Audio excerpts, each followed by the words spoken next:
تازہ ترین ویڈیوز کے لیے چینل کو سبسکرائب کر کے بیل آئیکن اور آل نوٹیفیکیشن پر کلک کریں تاکہ آپ کو ملے ہر اپڈیٹ سب سے پہلے۔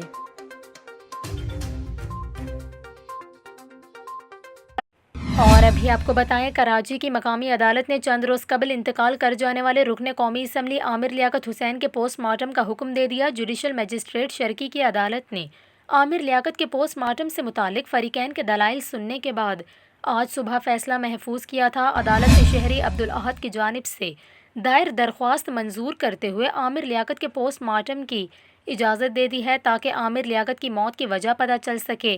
درخواست گزار کا کہنا تھا کہ عامر لیاقت ایک معروف ٹی وی اینکر اور سیاستدان تھے۔ ان کی اچانک موت سے کراچی کے شہریوں میں شکوک و شبہات پائے جاتے ہیں اور انہیں شک ہے کہ جائیداد کے تنازع پر انہیں قتل کیا گیا، اس لیے ان کا پوسٹ مارٹم کرایا جائے تاکہ ان کی موت کی وجہ سامنے آ سکے۔